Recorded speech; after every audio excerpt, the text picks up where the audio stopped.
Halo teman-teman, kembali lagi di YouTube channel saya. Pada kesempatan kali ini saya akan memberikan sebuah penjelasan tentang penelitian statistik kepada teman-teman. Dan kali ini saya ingin berbagi bagaimana cara menggunakan tools yang ada di SPSS, yaitu tools deskriptif statistik ya. Jadi teman-teman yang sedang melakukan analisis data tentu sudah punya sebuah keputusan mengapa penelitian itu memerlukan analisis deskriptif seperti itu. Jadi itu sudah ada di proposalnya teman-teman sebelum melakukan analisis data atau pengolahan data. Nah, yang perlu dipahami di sini adalah ketika teman-teman memilih deskriptif statistik di dalam SPSS, berarti teman-teman juga diminta untuk memahami apa yang dimaksud atau apa tujuan dari hasil yang ada di SPSS tersebut. Jadi singkatnya, apapun yang kita analisis di dalam SPSS, ketika data sudah di entry, SPSS akan memunculkan sebuah jawaban atau bisa disingkat dengan memunculkan hasil seperti itu. Jadi tinggal kita bagaimana menggunakan tools tersebut sesuai dengan tujuan kita, memahami teori atau memahami metode yang sudah dipakai, dan yang terakhir adalah bagaimana kita membaca hasil tersebut.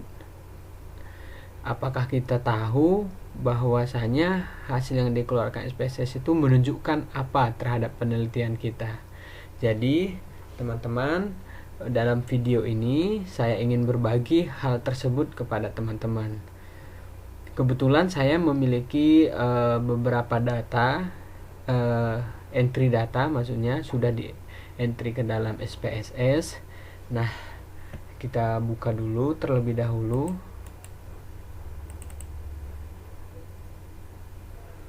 Nah, kebetulan saya menggunakan SPSS yang tergolong terbaru, sudah SPSS 23. Sebenarnya tidak ada perbedaan yang signifikan seperti video-video saya sebelumnya sudah menjelaskan. Walaupun kita sudah memiliki SPSS yang versi 16, versi 19 atau versi di atas 20, itu fungsinya tetap sama. Jadi menu tools yang ini tetap sama. File, edit, view, data, transform, analyze, dan sampai ke help ya. Apa bedanya? Bedanya itu teman-teman, ada beberapa tools tambahan di dalam menu yang ada di sini ya. Kalau teman-teman misalnya membuka SPSS versi 16, dia ketika kita buka seperti ini, dia hanya memunculkan misalnya kode book atau OLAP atau yang ini. Sedangkan ketika kita membuka di SPSS terbaru, dia sudah menambahkan tools yang ini, yang di bawah ini seperti itu. Jadi itu benar-benar sangat membantu ketika kita ingin mengolah data yang lebih bervariasi seperti itu. Kalau teman-teman sudah terbiasa dengan SPSS, tentu pembaharuan tersebut sudah bisa diketahui di mana asalnya ketika kita menggunakan versi-versi lama seperti itu. Jadi tidak perlu khawatir bahwasanya SPSS versi berapapun ketika kita melakukan analisis data statistik di sini itu tidak akan mempengaruhi hasil. Ingat, asalkan kita tahu metodenya dan kita tahu apa tujuan daripada analisis tersebut. Nah, di sini saya ingin menjelaskan juga di variable view saya memiliki data sebanyak, coba kita lihat sampai ke bawah. Oke, ada sebanyak 393 variabel ya, ini teman-teman. Nah, ini tentunya di entry melalui data view terdahulu, yang ini, yang paling atas ini teman-teman. Ya, yang paling A1 kecamatan, A2 kecamatan, dan sampai seterusnya. Jadi teman-teman kalau mau entry data, pastikan dulu coding untuk datanya sudah benar. Ketika teman-teman melakukan analisis nanti tidak kebingungan lagi, apalagi datanya lebih dari lebih dari 100 misalnya. Kalau misalnya masih angka 10, ya mungkin teman-teman masih punya waktu dan tenaga untuk tidak terlalu memperdulikan codingnya. Tetapi kalau udah sampai ratusan seperti yang saya miliki tadi, itu sudah sampai ke angka 393, mungkin kita perlu cara efektif untuk membuat itu. Jadi di nama ini teman-teman, saya sudah membuat beberapa kode ya, codingnya A1, A2, A3 sampai seterusnya. Itu teman-teman sudah bisa melihat M1C ya sampai M. Jadi ada juga keterhubungan antara kode yang kita buat. Misalnya di A itu masih nama kecamatan, nama desa, nama dusun, seperti itu ya.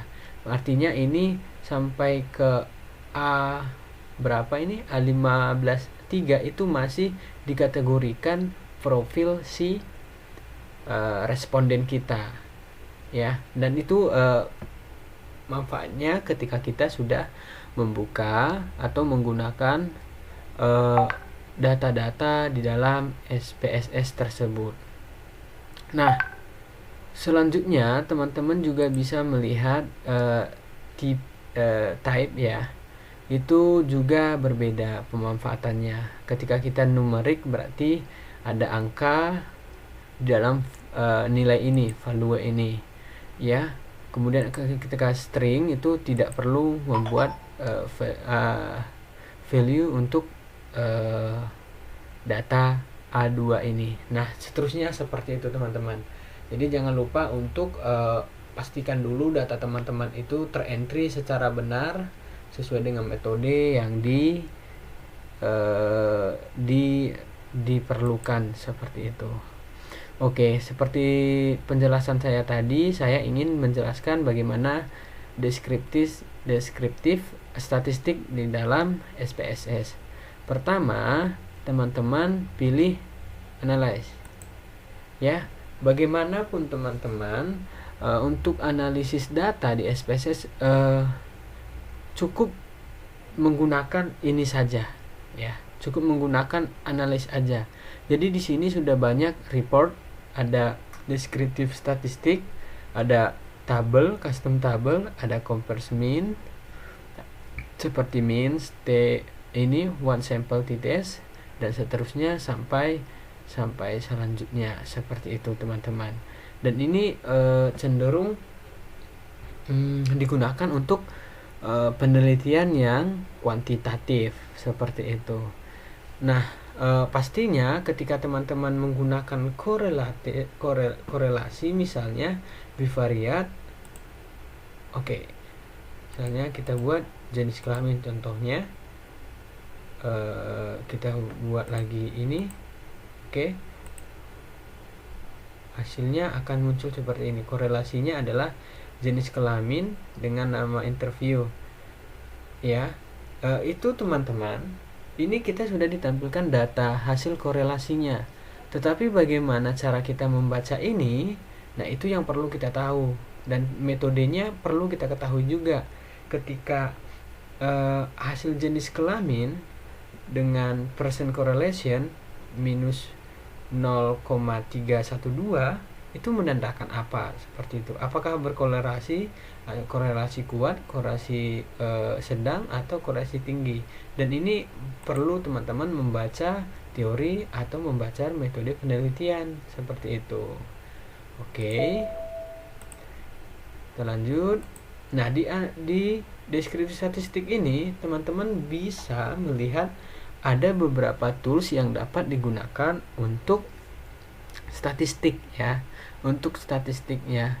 Dan kalau dalam penelitian kuantitatif, deskriptif statistik ini analisis yang masih tergolong sederhana, artinya masih belum mencoba untuk menggabungkan banyak data untuk menghasilkan sebuah penelitian seperti itu, seperti apa kesimpulannya seperti itu. Tapi deskriptif statistik ini masih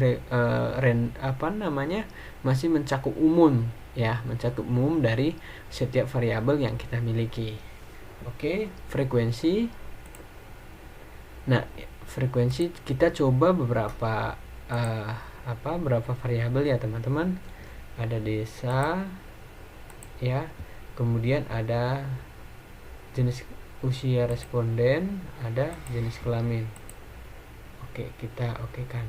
Dan di sini teman-teman bisa memilih juga statistiknya yang diinginkan, selain daripada frekuensi ini bisa kita lihat ada mean ya, ada median, ada mode, ada sum ya. Tergantung kebutuhan teman-teman sendiri. Ada standard deviation-nya, ada variance, ada range dan lain-lain. Nah, untuk L ini kita buat yang sederhana dulu karena kita perlu pemahaman statistik frekuensinya dulu. Kemudian ada chart. Nah, di dalam chart ini kita bisa juga memilih apakah dia bentuknya bar chart, pie chart atau histogram. Itu tergantung teman-teman. Kalau misalnya bar chart berarti kita akan ditampilkan grafik seperti bar chart seperti itu. Oke, kita pilih satu dulu ya. Dan ketika kita memilih itu, chart value-nya itu apa, frekuensinya atau persentasinya. Nah, ini juga perlu kita pilih. Kita pilih yang frekuensi dulu. Oke, dan seterusnya masih banyak tools-tools lain yang perlu kita pahami penggunaannya. Seperti itu. Coba kita okekan. Nah, dia seperti ini teman-teman. Jadi kalau frekuensi itu menampilkan data frekuensinya, banyaknya ya, tentu banyaknya ya, kuantitatifnya seperti itu. Seperti kata desa itu, valid itu ada 13. Valid ini dalam artian di SPSS kita itu data secara keseluruhan itu terisi semua. Demikian juga jenis kelamin terisi semua, artinya N kita ada 13 ya. Usia responden juga ada 13. Nah, kalau misalnya teman-teman dalam satu dalam entry datanya lupa mengisi satu responden dalam kategori usianya, nanti ini akan muncul missingnya 1 dan ini 12 seperti itu teman-teman. Nah, karena saya mengisi keseluruhan berarti data kita valid ya. Data kita N-nya itu jumlah jumlah respondennya itu sama dia. Oke. Next itu ada desa sama ya, teman-teman. Nah, di sini yang dijelaskan adalah misalnya desa Pagar Batu itu frekuensinya itu ada 13 ya. Berarti desa itu nama Pagar Batu ada 13, itu persennya ada 100, valid persennya ada 100 dan kumulatif persennya ada 100 juga. Berarti data kita secara keseluruhan untuk desa ini terisi seperti itu. Next teman-teman, untuk jenis kelamin itu kita bisa lihat juga. Untuk frekuensi laki-laki itu ada 12 orang. Berarti yang 12 orang ini berapa persen? Ya, 92,3%. Berarti ini berapa persen lagi valid persennya? Berarti ada 92,3 dan ini cenderung masih sama, teman-teman. Oke, next perempuan itu frekuensinya ada 1 orang ya. Valid persennya itu di antara 13 ini, 1% itu di antara 13 itu berapa persen sih? Berarti ada 7,7%, teman-teman. Dan ini kumulatifnya itu ada 7,7% dan kumulatif persen itu kumpulan atau jumlah antara 92,3 ini tambah 7,7 itu hasilnya 100%. Nah, ini totalnya keseluruhan ada 13, ada 100%, dan balik persennya itu 100. Seperti itu teman-teman. Nah, ini datanya lebih banyak lagi ketika teman-teman memilih usia. Misalnya di angka 29 tahun itu responden ini ada 1 orang, berarti 7,7%, seperti itu. Nah, yang paling tinggi itu ada 41 tahun, berarti ada 2 orang, itu sekitar yang 2% ini kalau dihitung dari antara 100% itu hasilnya berapa? 15,4%. Dan ini teman-teman 7,7 tambah 7,7 ini hasilnya 15. Tambah lagi 7,7 hasilnya 23,1. Tambah lagi 15,4 hasilnya 38,5. Jadi ada valid hasil dari kumulatif persen ini berasal dari valid persennya sampai ke bawah, akhirnya 7,7 tambah 92,3 itu hasilnya 100, seperti itu. Nah, seperti yang saya sampaikan tadi, N-nya atau jumlah informan itu ada 13 dan ada persennya itu ada 100, seperti itu. Nah, dari beberapa data ini teman-teman, biasanya dalam penelitian kuantitatif seperti apa penggunaannya, atau apakah seluruh data ini kita masukkan gitu ya. Jadi teman-teman, kalau kita tampilkan ini langsung di hasil penelitian kita, mungkin hasil penelitian kita itu perlu diubah kembali, atau hasil analisis perlu diubah kembali. Jadi ketika teman-teman ingin mengcopy paste ini ke dalam Word, itu pastikan dulu klik 2 kali ya, klik 2 kali, dan hasilnya akan ada di samping kiri kanannya itu warna kuning. Kita copy teman-teman, kita buka misalnya Word kita ya. Apalagi kalau misalnya ternyata penelitian gitu pakai bahasa Indonesia, ternyata di tabel ini kita pakai bahasa Inggris. Apakah SPSS bisa bahasa Indonesia? Tidak bisa teman-teman, dia hanya bisa untuk bahasa Inggris saja gitu. Oke, misalnya ini kita perlu ubah nih, ternyata kita perlu ubah frekuensi dalam bahasa Inggris, kita ubah ke bahasa Indonesia jadi ini, persen kita ubah jadi persen, seperti itu teman-teman. Dan ya memang masih perlu ada perubahan-perubahan kecil yang harus kita sesuaikan dengan hal-hal yang bersifat proposal penelitian kita gitu. Tergantung teman-teman, kalau misalnya ternyata pun proposalnya bahasa Indonesia, hasilnya bahasa Inggris seperti ini, tidak menjadi masalah, ya itu tergantung teman-teman. Dan biasanya dalam penelitian statistik ini, deskriptif ini bisa kita buang ya, data ini bisa kita buang langsung, yang 2 ini ya, 2 kolom ini teman-teman kita buang, karena pada intinya kita hanya ingin melihat frekuensinya dan persennya saja gitu, kita delete. Nah, misalnya seperti ini teman-teman. Dan ada juga sebagian penelitian mengatakan kita harus mengurutkan dari data yang tertinggi ke yang terendah, berarti 41 tahun ini harus berada di atas, misalnya di atas ini, berarti kita harus beberapa lagi menghubungkan data tersebut, seperti itu teman-teman. Kalau sebenarnya ini sudah berurut, belum tentu yang ini sudah berurut teman-teman, tergantung apakah urutannya kita perlukan frekuensi atau yang perlu kita urutkan itu dari tahunnya. Kalau ini sudah benar, kalau yang ini berarti angka 2 ini sebenarnya harus di atas dong, berarti kita ubah yang 41 ini ke atas, seperti itu. Oke, next. Selanjutnya itu setelah kita lihat ini, tadi kita juga minta dia menampilkan apa namanya, bar ya, bar chart gitu ya. Ternyata hasilnya seperti ini teman-teman, bar chartnya. Dan bar chart di dalam SPSS ini tidak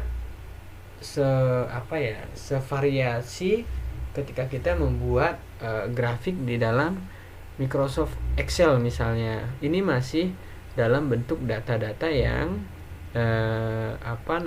keluaran SPSS itu sendiri gitu. Jadi kalau misalnya ini karena kita buat chartnya, jadi datanya seperti ini karena memang variasi dari datanya cuma satu ya, karena desa. Misalnya kalau laki-laki seperti ini, kemudian kalau usia responden seperti ini. Nah, ini kalau kita tempelkan ke dalam Word, ya hasilnya seperti ini ya. Nah, hasilnya seperti ini. Misalnya kita ingin dia copy gambar ya, jadinya seperti ini teman-teman. Nah, seperti gambar yang ada di sini, usia responden seperti itu. Nah, bagaimana caranya biar kita membuat si data ini lebih bagus lagi, dalam artian penampilannya lebih menarik lagi? Ini perlu juga teman-teman menggunakan beberapa cara lagi mungkin ke dalam Microsoft Word, atau mungkin ke Microsoft Excel seperti itu. Jadi perlu editing lagi sebenarnya kalau ingin menampilkan data ini lebih menarik lagi, karena memang SPSS sesederhana ini seperti itu. Oke, kita next. Sekarang kita mencoba analisis deskriptif statistiknya itu menggunakan deskriptif ya. Oke, kita pilih jenis kelamin. Misalnya kita ingin deskriptifkan jenis kelamin ya teman-teman. Jenis kelamin, dan klik ke kanan. Misalnya yang lebih bervariasi, misalnya hubungan kepala keluarga misalnya. Oke teman-teman, jadi ini sama ketika kita belajar statistik, tentu kita diminta untuk menentukan nilai minimumnya berapa, menentukan nilai maksimum berapa, rata-rata, dan standar deviation-nya berapa, seperti itu. Jadi ini perlu pemahaman juga teman-teman, bagaimana cara kita untuk membuat deskriptif statistik di dalam SPSS. Misalnya jenis kelamin itu N-nya berapa? Ada 13. Berarti kalau 13 itu valid ya teman-teman, karena jumlah data kita tadi respondennya ada 13. Kemudian hubungan kepala desa dengan kepala dusun 2 misalnya, itu ada 13. Jadi teman-teman, ada nilai minimumnya 1, maksimumnya ada 2. Jadi di dalam penelitian itu ternyata jenis kelamin dengan hubungan kepala desa dengan kepala dusun itu minimumnya 1. Berarti hubungan antara jenis kelamin dengan hubungan kepala desa dan kepala dusunnya itu ada 1. Berarti maksimum itu ada 2. Ya, jenis kelaminnya ada 2. Kemudian hubungan kepala desa dengan kepala dusun itu ada 12 teman-teman, dan rata-ratanya 1,08, sedangkan variabel keduanya itu 7,85. Kalau standar deviasi ini teman-teman bisa belajar statistik, ini bisa teman-teman pahami terlebih dahulu dalam metode penelitian seperti itu. Lanjut, misalnya kita ingin analisis juga.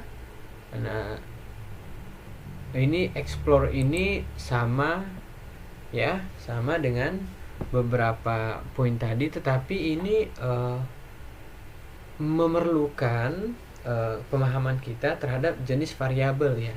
Misalnya variabel kita itu apakah variabel dependen atau variabel yang mempengaruhi, atau seperti apa ya, atau label case by. Misalnya yang ada di bawah ini. Misalnya kita ternyata yang kecamatan ini adalah variabel yang dependen. Kemudian yang mempengaruhi kecamatan ini misalnya apa ya? Pastinya desa ya. Oke. Kalau case-nya ini misalnya label case-nya ini kita perlu apa misalnya nama ya, nama responden kita. Oke. Dan jangan lupa seperti yang saya sampaikan tadi ada statistik juga. Kita mau apa di sini? Silahkan kita pilih. Kemudian plot, apakah kita perlu plot ya? Plot itu teman-teman bisa gambar yang membuat titik-titik pada hasil analisis seperti itu. Dan ketika kita membukanya berarti kita memahami bagaimana cara membaca si plot ini. Oke, kita coba oke.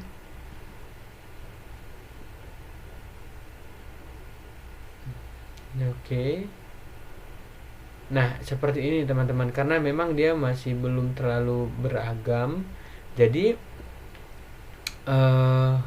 hasil dari explore tadi ternyata bisa dilihat di antara kecamatan ya, ini kecamatan 1 ya. Desa itu ada Pagar Batu, itu validnya itu ada 13. Berarti yang 13 ini secara keseluruhan itu merupakan 100%. Yang missing berarti 0, berarti 0,0% pasti, dan totalnya ada 13 dan hasilnya persennya otomatis 100% juga.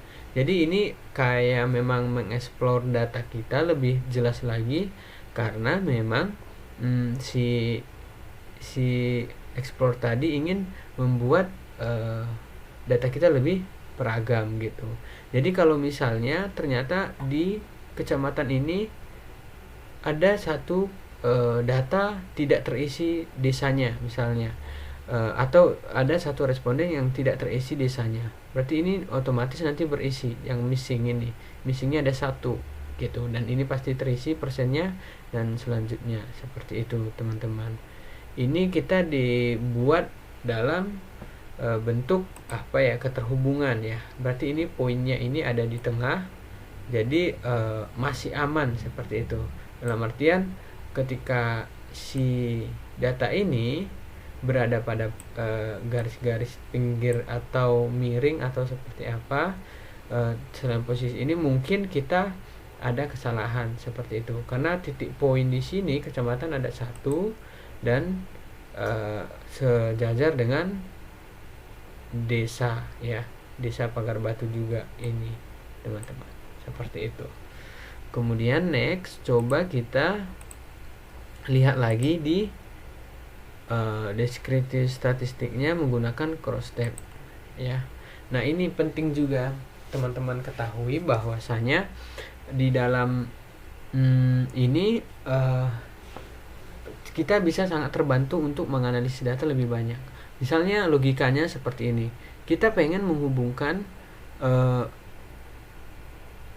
di desa ini atau di desa X itu laki-lakinya ada berapa misalnya, atau di desa ini perempuannya ada berapa. Nah, di desa ini agamanya apa saja misalnya. Nah, ini perlu kita buat teman-teman. Nah, ini misalnya kita coba di desa ini misalnya usia respondennya sudah berapa, berarti kita kirim ke kolom S ya. Oke, kita oke kan teman-teman. Nah, ini dan hasilnya sangat beragam teman-teman. Misalnya ternyata usia responden di desa Pagar Batu itu yang 29 tahun itu 1 orang ya teman-teman ya. 34 tahun itu ternyata 1 orang. Jadi kita sudah tahu menghubungkan desa, usia, responden seperti itu teman-teman ya. Desa dengan usia responden. Jadi ketika kita menggunakan analisis seperti ini, otomatis oh ternyata di desa ini yang umur 41 tahun itu ada 2 orang seperti itu. Jadi kalau kita menggunakan cross tab atau meng-cross tab dari beberapa data, itu menghasilkan seperti ini. Coba kita buat yang lebih unik lagi. Misalnya kita ingin melihat cross tab apa namanya di nama responden misalnya di atas, kemudian kita lihat di pendidikan ya, pendidikan terakhir ya. Oke. Nah ini dia. Jadi kita udah ditampilkan nama respondennya berapa, ada ini, ada beberapa orang, 13 ya, karena jumlah responden kita 13. Kemudian pendidikan terakhirnya apa ya. Di sini misalnya bisa kita lihat rata-rata atau lebih banyak ternyata di desa ini responden di sini tamat SMA lebih banyak seperti itu. Sedangkan tamat SMP-nya hanya 2 orang saja. Sedangkan tamat SMA-nya sederajat itu ada 11 orang. Jadi ini perlunya kita membuat cross tab teman-teman. Jadi silahkan dipakai untuk penelitiannya teman-teman. Kemudian ada juga analisis ini ya. Ini kalau rasio teman-teman bisa pelajari sendiri, cross tab sudah. Kemudian PP plots ini, QQ plots ini sebenarnya ingin melihat data kita itu dalam bentuk visual ya. Misalnya kita buat status kantor, kemudian tipologi desa, kita oke. Nah ini dia teman-teman. Jadi karena memang datanya seperti ini, kita ingin menampilkannya dalam sebuah case proses seperti itu. Kayak seperti di sini user missing itu hanya 0 ya, 0. System missing ada 0. Berarti data-data kita dalam pertanyaan status kantor kepala desa misalnya itu ada 13 ya teman-teman. Berarti masih aman, dalam posisi aman seperti itu. Pertanyaan tipologi desa berdasarkan perkembangan kemajuan itu ada 13. Berarti kita belum menemukan data kita yang missing seperti itu teman-teman. Berarti kita sekarang coba dengan menggunakan yang visual. Bagaimana penampilan visual, kita coba ya teman-teman. Oke, kita kembalikan, kita klik ini nanti saja ya. Oke. Nah ini masih kosong ya, status kantor kepala desa kosong. Coba kita lihat di